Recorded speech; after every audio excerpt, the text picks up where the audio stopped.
All right. Here we go, back again on the other side of the coin. All right, welcome back to the other side of the coin, ladies and gentlemen. It is popping off. It is popping off, this transfer business, man. This window, I've never seen anything like this. This has been wild. It's been way better than any summer windows that I've ever seen. My man Ryan, I had to bring him on, man, because the excitement. I need some calming down. I need some alternative, discussion points and opinions. My boy Ryan, how you doing, bro? Liz, what is happening, bro? What is happening, bro? You know, I am speechless, but I'll have to talk because we're doing a live show right now. But man, No time to all be of speechless, bro. maybe you need to get another guest. Maybe you need to get another guest. Imagine I bring you in here and you're like, I'm speechless, bro. I'm just Yeah, gonna sit here the and entire watch stream and just and just watch you. yeah. Bro, obviously, just before we went live, the Jorginho news just fell. We'll obviously talk about that, but how can we not talk about Enzo Fernandez? That's the masterpiece that's going on. Um, Gallagher, Conor Gallagher news as well. I say sell, sell, sell, sell, sell. Get rid of Conor Gallagher. As much as I love him, as much as I think he's proper Chelsea and he puts the effort in, he just doesn't cut it for me. So apparently there's a big bid for him, and I feel we need to agree to that. It all comes down to player now. But we'll talk about all of this. First of all, Ryan, Enzo Fernandez. Our Yeah. owners will not take a no. They literally will not take a no. They are submitting. They've got Benfica on a chokehold and they're waiting for Benfica to tap out. It could be any moment now.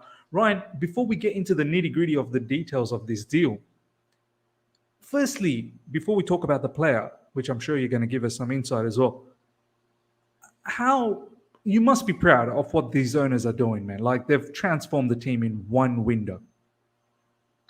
Miz, when they first came in, I had my expectations that I believe they will invest in the team, but it's at least going to take 3, maybe 4 windows, so a year and a half, Mm. 2 years before we see, massive change. Because not only from a board point of view, there was an exodus, and from a board point of view, you need to get experts to come in, but Mm. also if you want a huge influx of players, you need a huge exodus of players too. I thought that process would take at least 2 years. What Mm. they've gone out and done in about 6 to 8 months' time, getting in those experts, those recruitment persons, getting in key players, and you're seeing a difference in our recruitment now Yeah. versus in the Yep. summer. Todd tried to do his part in the summer, but you can see how different it is now. Where you can see that our owners, even though investing money, they are listening to the experts behind it. I'm sure behind these moves, there are football brains behind it, something that we were worried about in summer. I would say they have surpassed every expectation I had, and they have my utmost respect, love, because I love this club, and it's great to see it, man. It's great to see the quality of players we have and the quality of board members we have, and the effort shown to not take no as an answer, man. We want Sensational. plan A. Sensational. We don't want plan And B Ryan, we are and F, man. 10th. We are 10th in the Premier League. And the muscle power that we are showing is incredible, Exactly. bro. It's incredible. Exactly, bro. It's honestly, I can't believe it, man. But we still need that. Here we go. To be honest, Yes. But still these days, waiting for even that. here we goes are not confirmed anymore, bro. Like Only Pedro if you're Porro. Tottenham. Only if you're Tottenham, bro. Yeah, only for Only if you're a Tottenham. small club, bro. Only for small clubs. Big I think boys I talking think here. I think here we go. There's been two here we go so far this January window where it's been reneged. I think there was another particular player where it was reneged as well. The here we go. I can't remember which. Oh, Denjuma, Spurs. I think he was going to Everton, But yeah, and Spurs, then Spurs here we go is different. Spurs. Here we goes. Suppose how it goes here, we might happen, possibly, if Here we we have luck. might happen. We don't know. We'll have to see. Come back tomorrow. Yeah, Um, here we might have. Bro, I mean, as you said, do you know what? I think the fan base would have been. I think the fan base prepared themselves for a process where the team gradually changes. As you said, 2 to 3 years, few windows, some players coming in, and eventually enough, we get the team that we want to have. But to have it all in one window, just to go through some of the players with you, Ryan, Andre Santos, which we'll touch on as well, because it's very much linked with the whole midfield situation. David Datra Fofana, two youngsters, right? Very, very highly rated youngsters. Andre Santos, captain of under 20s Brazil, and he's doing the bits in South American Championship under 20s. Mudryk, supreme 1v1 talent. We've already seen a snippet of his class against Liverpool, and the amount of work he's putting in post training. This guy's serious. When someone's got tattooed on his neck, I don't know if that's a comfortable place to do a tattoo on. To be honest, I'm not really sure. That's a sensitive area. On the esophagus, to be confirmed. See, Mhm. and it says talent is not enough. Like, this guy literally wakes up every morning, and as he's brushing his teeth, he gets to see that talent is not enough. Do you know what I mean? So you can understand the mentality.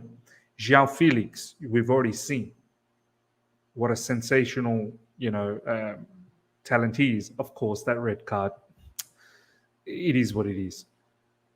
And then we've got Betty Shield in defense. Marlo Gusto, right back area. Yes, loaned out, but we'll be back in our team next season. Don't forget, we've also got Nkunku for next season. And then to put the cherry on top, the biggest cherry of them all in midfield, probably for me, one of the best midfielders going around, if not the best right now. This guy for me is a game changer, Enzo Fernandez. I mean, Ryan,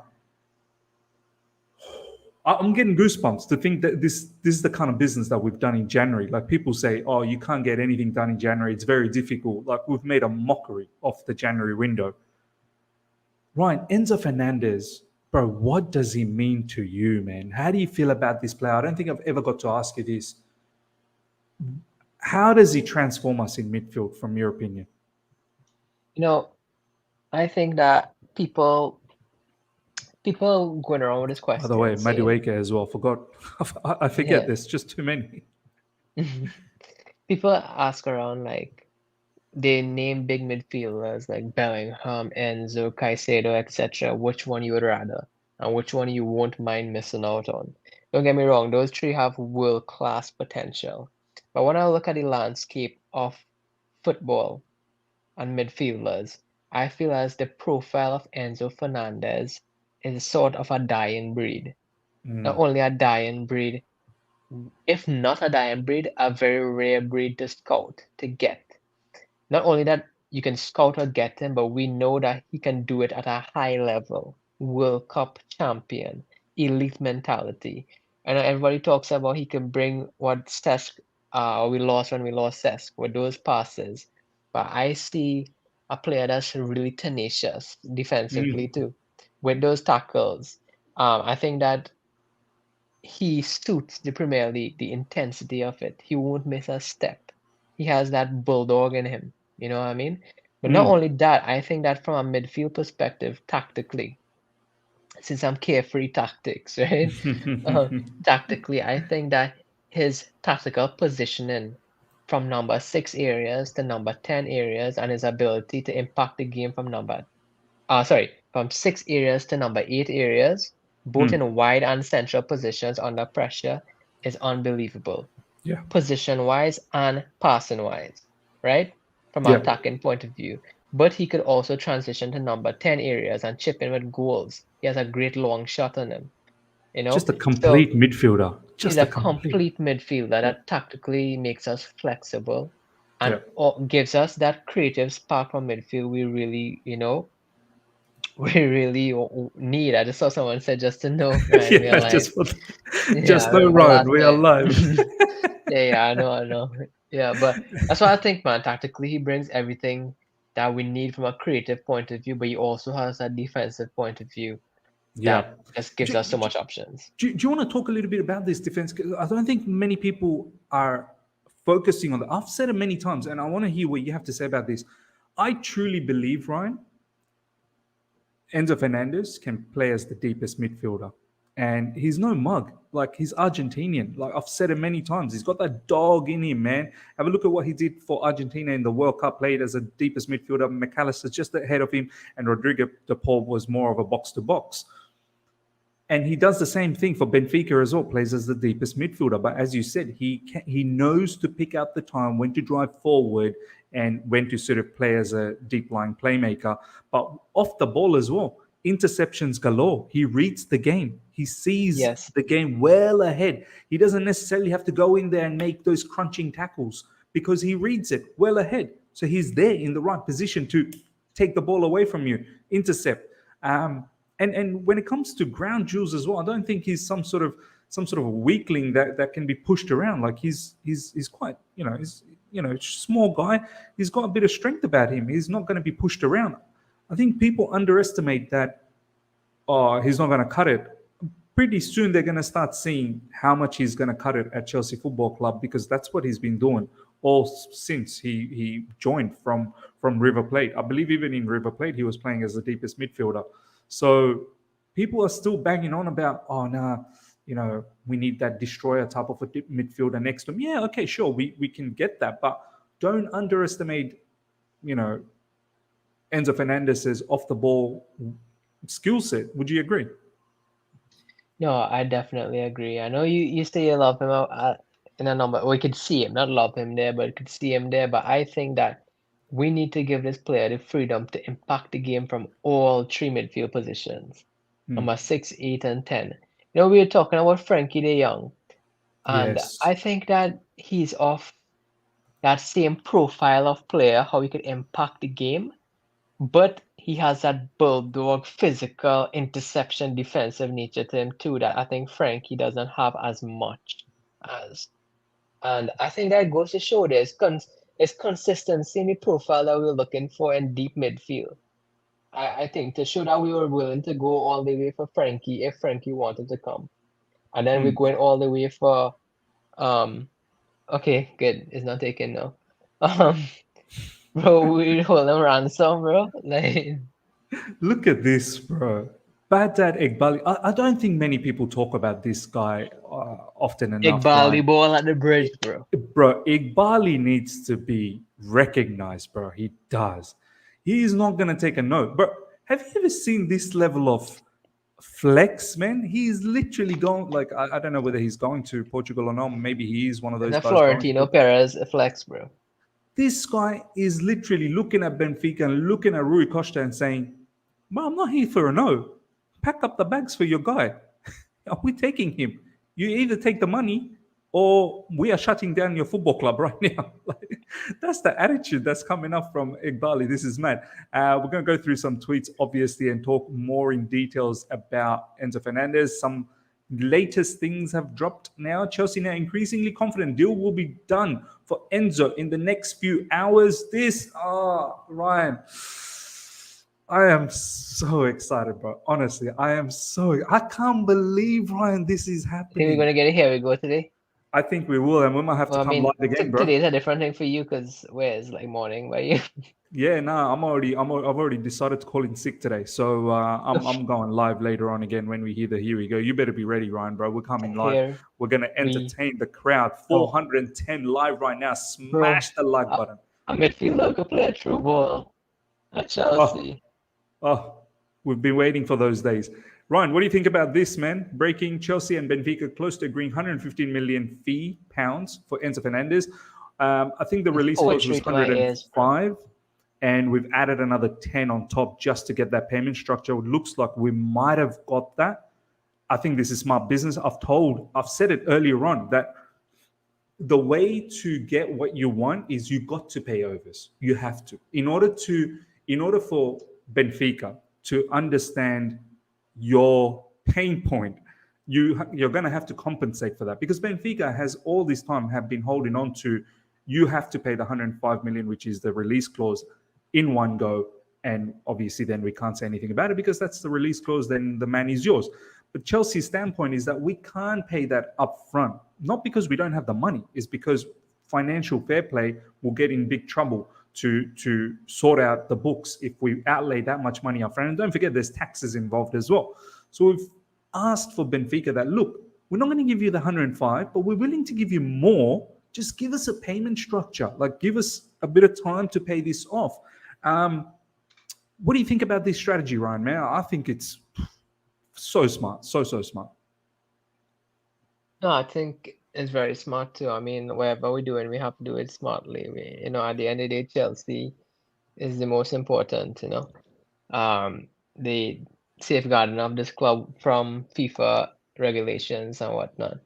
No, but I think we've been doing things really smart, bro. From transfer fees to payment structures to contract lengths, but even internally too, with our current personnel, how we trying to put more incentives on performances when it comes to wages and stuff like that. We're fixing the whole wage bill from Yeah. top to bottom, incomings and people who are already here. We're not fixing, but we're improving this club. And I can't believe how they're doing all of this at once, bro. Like, when does It's Todd mad. Bowley sleep, bro? Because this is not his only business either. Bro, this is why I think all the people that he got on board, they're making a difference, right? All these, Christopher Vivell, another name that we probably should be saying out a lot. Paul Winstonley, all these people, they're making a massive difference. Ryan, now let's talk about the first domino effect. Hopefully, we get a here we go for Enzo Fernandez So here sometime. we go. Go. Sorry, I Here have to say it in we his go. voice.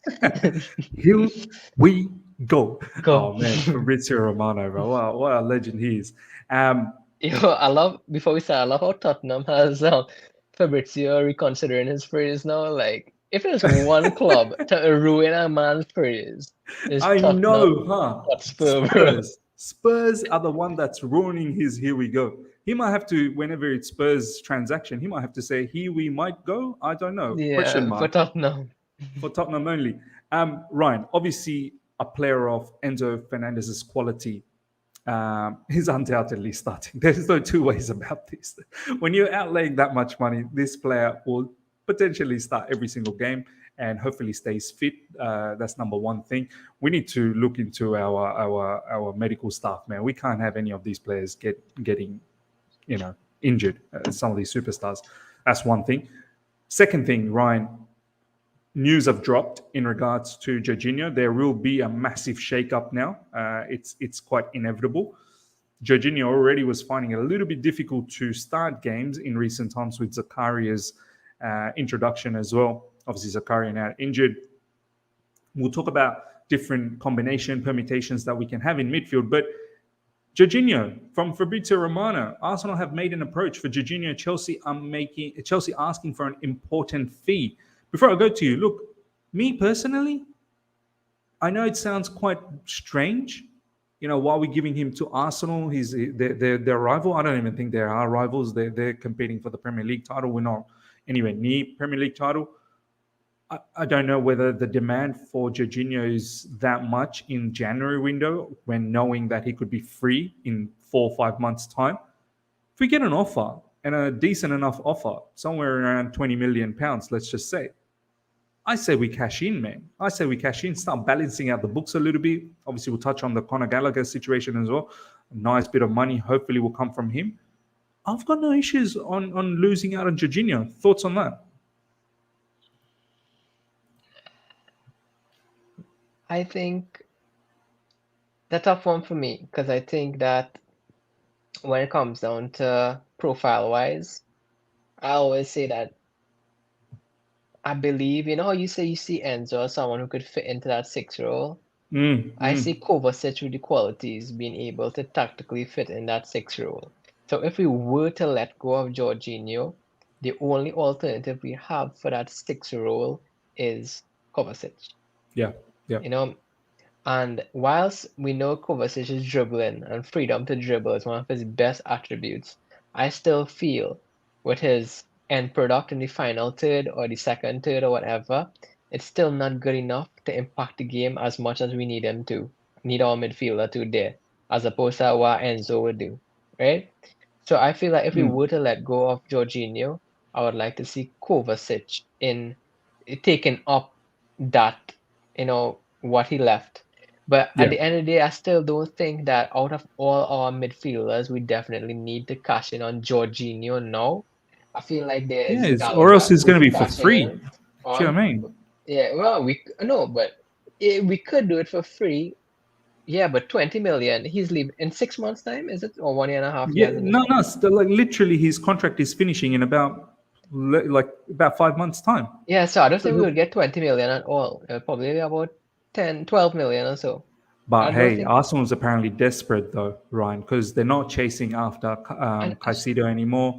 I just Um, think that when you have players like Loftus-Cheek and Gallagher who could probably leave and they're homegrown players and you could get more of a profit from them, I mhm. don't see the need for actually getting Jorginho out now because I don't feel the financial payoff would be worth giving him up now, if that makes sense. Because we still don't know if Kante is going to pull his hamstring when he comes back in 3 weeks' time. But you would potentially lose Jorginho for a free in about 5 months. Wouldn't you consider that? Okay, let's say even 10 million. Wouldn't you consider, let me cash in on 10 million rather not losing for free down the track? I think I understand your argument and I would take it into consideration. I just think that right now, profile-wise, we don't have enough for the deep line midfield. And why give up that now for the sake of 10 million? We need to fight Yeah, makes for, sense. we need to try to salvage the season still. You know what I True, mean? true, 10 true. million is not enough to salvage, especially if we could get 40 for Connor. Yeah, If we I could hear get you. something I for hear you. Loftus-Cheek. We don't know Would how you Kante is going to be when he comes back. We know would Kovacic is a calf injury away from getting again. correct. Would you consider, as Fabrizio Romano's tweet was, an important bid from Arsenal? If it's like something around that 20 million, would that sort of twist your head a little bit? Yeah, 20 million. I think that's something you could consider because 1 year left on 20 million for Jorginho. I think so. I would consider that. But for 10 million and stuff like that, Yeah, it I doesn't wouldn't make consider it. sense. It doesn't make sense. Yeah, Now, in regards to that, you did mention that Enzo Fernandez definitely can play as a number six, and if we do let go of Jorginho, Kovacic is probably the other one that can potentially do that role. But sometimes, I think we can both agree, he's not always disciplined to stay as deep. He likes to drive with the ball and then leaves a gaping hole. Much like even N'Golo Kante as well.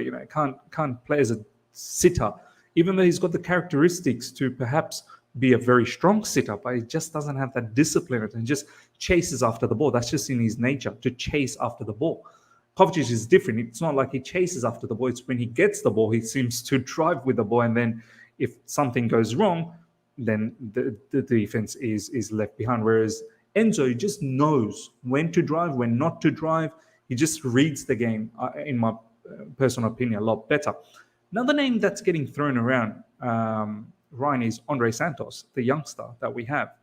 And I'm not saying just throw him into the deep end, but would you perhaps consider like him as being a number six down the track for Chelsea if and when Enzo Fernandez, if he does come to Chelsea Football Club, I needs a bit think of rest?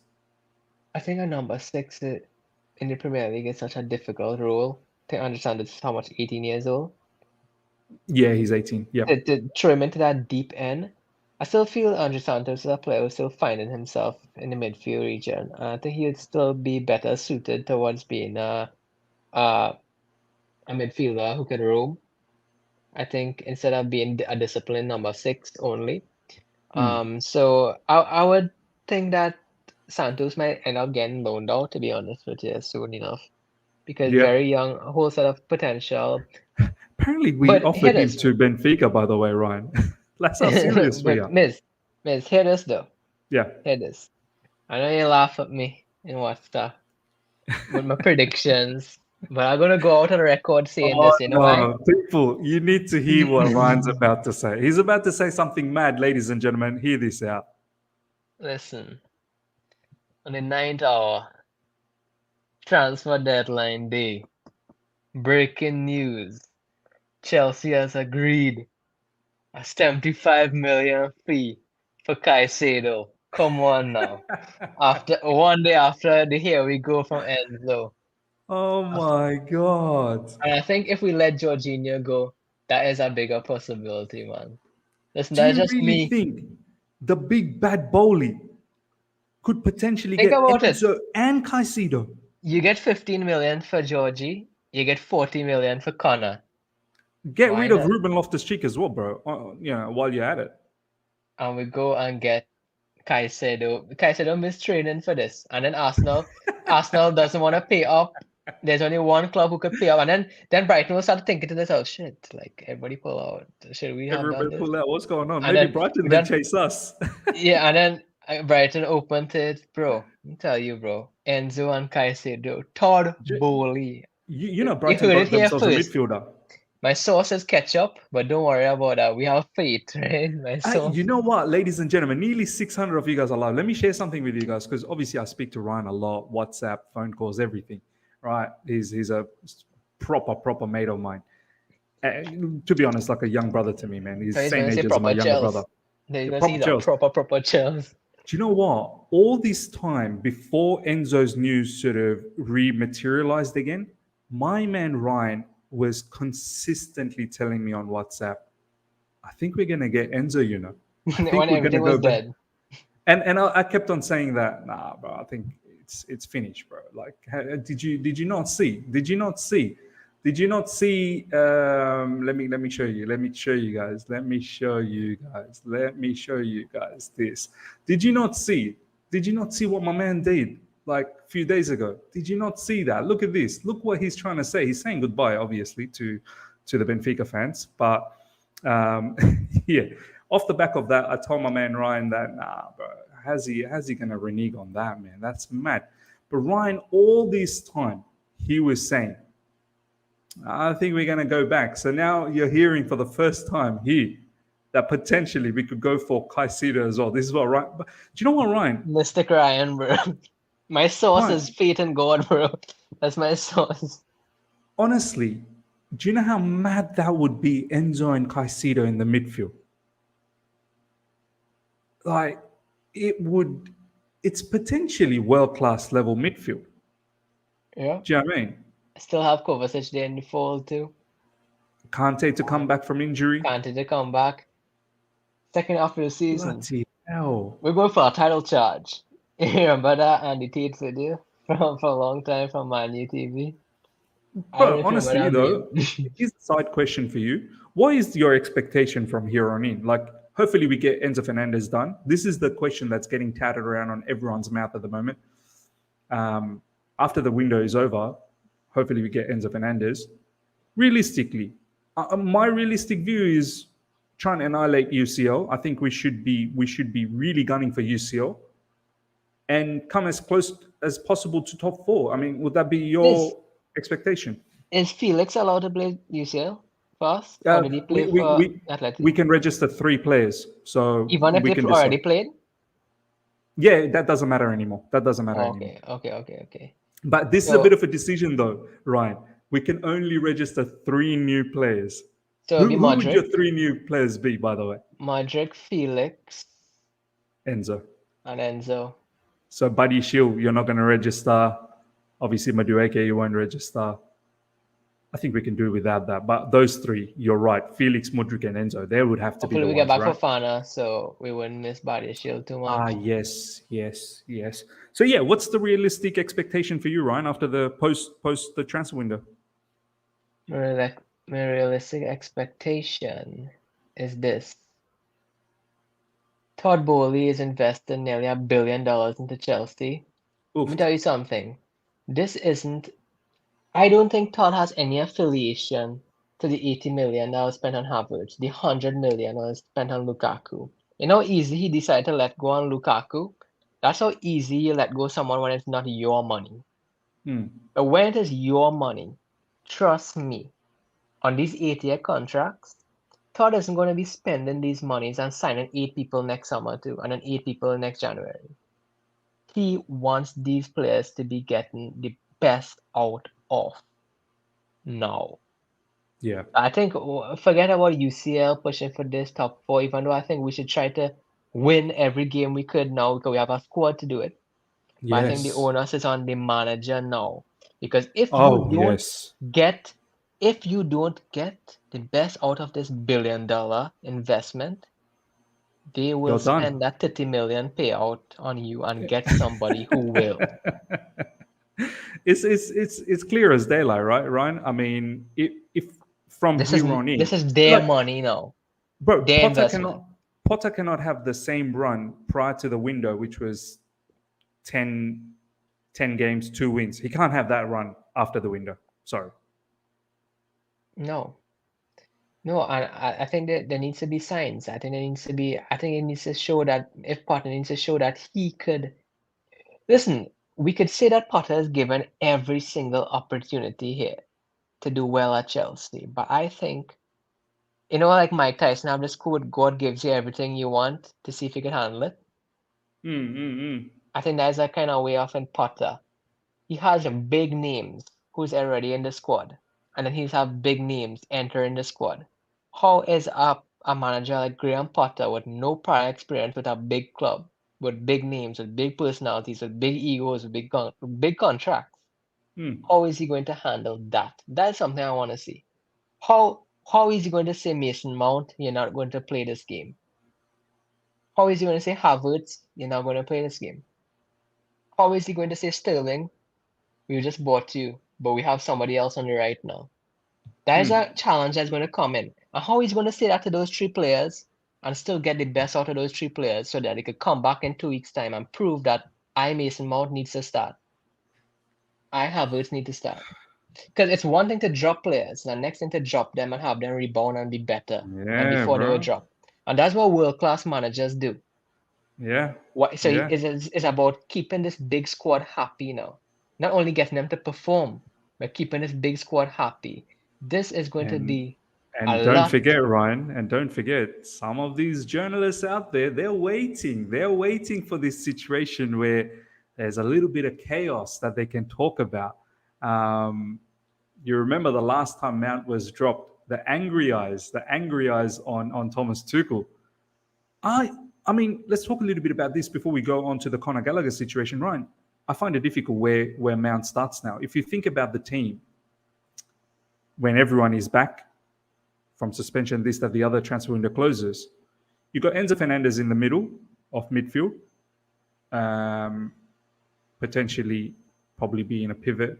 That's how I suppose Graham Potter's been playing. So we can add anyone there. Maybe Zakaria once he's fit.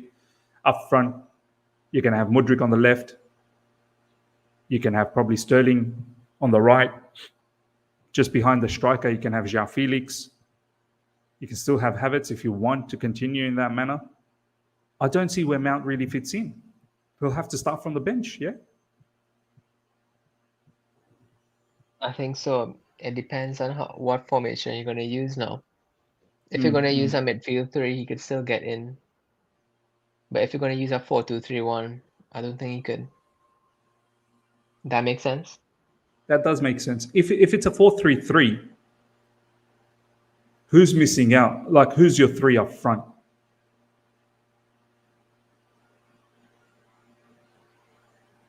Yeah. Mudryk has to be the left-sided winger. Who's But playing the thing as is, the like, right? even though Felix could play false 9, I think that this guy has unbelievable potential in the pockets. Something that none of our players could do. Why waste him as a number 9 for? That's why I always say that to get the best out of this person now is a 4-2-3-1. We need Felix as a pure number 10 in those pockets because I believe he brings a different dimension being able to operate there. Yeah. You know? And that's why I so wanted like a Caicedo and Enzo to come because I believe they would suit each other really well as a partnership in a double 6. Bro, that would You know be what I mean? insane, bro. Caicedo and Enzo as a partnership in double pivot. Because Oof. in a double pivot, you don't necessarily need a single 6. You know what I mean? I think both have the You don't. quality to take Both up can the drop in. positions if needed. Yeah. Yeah. So I think it's kind of like how it kind of like Goretzka and Kimmich in a way. No, And 100% how they agree, operate. man. Like Goretzka would be Enzo and Kimmich would be kind of like, you know? So yeah, I know. Y'all don't clip me and say I can't I'm comparing Kimmich to Caicedo. I don't mean like that. I just mean like how they could drop in deep positions. I'm not saying that Caicedo could pass like Kimmich. 100, bro. But Bertrand, yeah, yeah, go on, bro. so I was just thinking that if you want to get the best out of the team, you can't get the best out of everybody. You can only get the best out of your team, and that's a decision Potters have to make. Potter's got to make Am I those going to choose to tough get the best decisions. out of the team or best out of everybody? You can't do both. 100% agree, man. Bertram, thank you so much for the super chat, my man. Caicedo, Enzo, Rome, Enzo plus Rice, Lavia. We are set. Yeah, look, some people are still throwing the Rice name. Do you know what? I don't mind him now. Like, now the fact that hopefully we get Enzo Fernandez, a player like Rice would actually make sense because it just allows, you don't necessarily have to depend on Rice to do all the ball playing. Rice can do what he does best, which is defend well, off the ball work rate, and then Enzo can run the midfield and really control the tempo. So it kind of makes sense, but we'll see. If we really go for Rice or if there are other options that we might explore. Brian, breaking earlier on, Everton table 40 million plus 5 million add-ons bid for Gallagher. This is from Fabrizio Romano, so you better take it seriously. Huge bid, man. I didn't expect that level of bid from a particular club, but I'm glad that this is the type of money that's coming through. Actually, you know what? He'd be a nice fit for Everton. I think he'll give Everton that energy that I suppose Conor Gallagher showcases for Chelsea, but we need more than energy at Chelsea. We need a lot more technical ability. But when you're Everton and you're fighting in relegation zone, you need a dog, Jermaine. You need a dog, and he's definitely got that in him. But apparently, Conor Gallagher does not want to join Everton. He's more holding out for Newcastle. I think this is the latest over here. Conor Gallagher has decided he's not moving to Everton and wants to move to Newcastle or a Big Six team. Newcastle would have to offer a loan plus obligation. I mean, where do you stand in this particular situation, Ryan? Conor Gallagher, you okay for him to go? Yeah, definitely. Do you think he's good enough for a top six club, like the way he's talking about here? I think he's good enough for a first half of the table club. I think he is good enough for that, but I wouldn't necessarily say Newcastle is a top six club yet. They have top six performances, but I won't say they are top six club right now. That makes sense.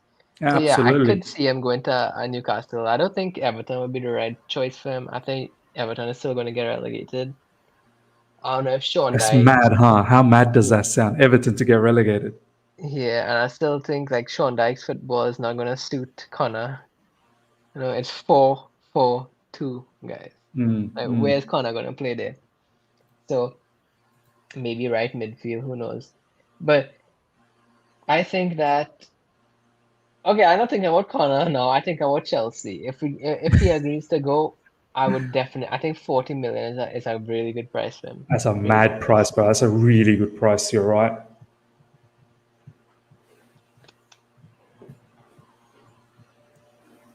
So yeah, no, 100%. You just went mute, bro. Are you there? Yeah. Sorry. Yeah, that would be a really good price. 100%, man. 100%. Let's see what people are saying, ladies and gentlemen. What's the latest that's going on? Let's have a look. I'm hoping that there is oh man. I have to say, ladies and gentlemen, if you're not following Ibsy, you need to follow Ibsy on Twitter. He's doing a madness. He's literally doing a madness, man. The guy is too hilarious. I'd rather let Jorginho go for free in the summer than strengthen Arsenal right now. This still makes no sense. People are against that situation. I don't think selling Jorginho to Arsenal is the smartest decision. Let's be honest. He's leaving in the summer and he can sign for an Italian side. Don't see the point in giving him to them. I think this everyone. Some people are looking at from Ryan's perspective that what's the point? Like, might as well use him. It doesn't do anything for Chelsea. Exactly. Like, if we're only going to get about 10 million, let's say, if that's the price, then it's not worth it. You might as well keep him and rotate. Like whenever Enzo needs a bit of break, you can use Jorginho on those, and then also coming off the bench as well. But if it's an important offer, as Fabrizio said, if it's somewhere around the 20 million, I think we might have to consider it. Now, man, I really hope Jorginho doesn't move to Arsenal. Selling Jorginho to Arsenal would be so silly from Chelsea. No point strengthening Arsenal's title charge for such a small fee. Makes no sense. David Ornstein's actually the one who's also reported about this. Arsenal among clubs exploring possibility of signing Jorginho from Chelsea. Italy midfielder's contract up in summer. Chelsea open to exit. May depend on Enzo, 31-year-old, one of options Arsenal have expressed interest for. We're going to slowly wrap things up, but before we do that, a couple of other interesting news. Ryan, Cancelo of Man City, like that escalated. Yeah. Bro, I mean, I knew there was some issues, and I could see that Man City, they've been a bit indifferent. Like now it's clear as daylight. There is some issues in the background, but I think Pep's the best manager to have in terms of fixing all of this. Pep, don't mess with Pep, bro. Do not mess with Pep. If you are not, liking what's going on and you want to create a bit of chaos, Pep will get rid of you immediately. There is no two ways about it. Like, how quickly did João Cancelo go from being one of the best right back in the Premier League, and he was killing it left, right, and center, and then after the World Cup, now he's a Bayern Munich player, bro. What's going on? That is unbelievable. To be honest, it just says a lot about Pep and the authority he has at Man City and the backing he has with the board for Man City. I mean, for the board not to step in there, because the board will know how valuable Cancelo is too. But for the board to completely give Pep that authority, I respect that, man. I respect that from a board. I respect that from a club. I respect that from a manager. 100% agree. And I feel that is needed at Chelsea too, man. A manager who has that authority and that backing from the board. And we believe in you. We believe in your project. We believe in your insights. I hope Graham Potter, like, he weeds out the players that he feels, not really believing in this project. Like, I hope he just goes out and just says, get rid of this guy, get rid of this guy, get rid of this guy. Just no questions asked. Just get rid. And I hope that's the way we move, because with Pep Guardiola, Ferran Torres didn't want to stick around. Boom, gone. See you later. I guess the only one that still stayed around was Bernardo Silva, because I think he's made his interest quite clear that he wants to join Barcelona. He doesn't really enjoy his time at Manchester, not the club, but the lifestyle. I think he's not happy with. But maybe there's no bust up over there. That's why he's still, like, he's been quite professional about the whole situation, and maybe that's why Pep Guardiola has kept him in. But if you have a bust up with Pep Guardiola, I think it's over. Like, your lights are out for that football club. So think twice before you go onto the bad side. Bertram, thank you once again for the super chat. My dream mid is Enzo, Rice, Kone, Quadia Kone, I believe you're talking about. Thoughts, Miz and Ryan? Yeah, look, honestly speaking, I wouldn't mind Rice, but I can't see how Rice happens, man. I don't see how we now go and also get Rice. West Ham are going to want an important offer as well. There's been rumors for Arsenal. Arsenal might come back for him in the summer. Whether we get Champions League football or not, that's a big deal for Declan Rice, apparently. The only way we probably get Champions League football is if we win the Champions League. I don't know whether we can, chase down the top 4 position as yet. Ryan, what do you think about this combination, Enzo, Rice, Kone? Enzo, Rice, Kone. I know a lot of people when they talk about Kone, they see him as the most deep-lying midfielder too. So if you think that means this kind of combination, you would probably see Rice as a more Roman midfielder, like what he does for West Ham. And then you see Enzo with that complete freedom to operate wherever he wants. I think that if you're going for a Roman midfielder also, then there's much better midfielders you can get out there than Rice.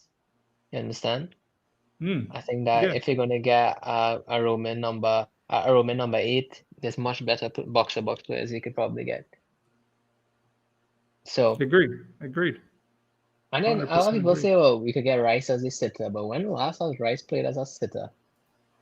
It is correct. He For he years. recently I've seen for West Ham, he has sat a little bit where Paqueta has been more advanced. I don't think they play with Suchek that often enough now. Like Suchek comes off the bench, but yeah, last season it was really Suchek that was holding sort of as a holding midfielder, and then Rice was more of a box to box. So yeah, this from Matt Law. Always been the case that Chelsea would listen to an offer for Jorginho this month if they get a midfielder in the expectation he So I didn't say that is. earlier then.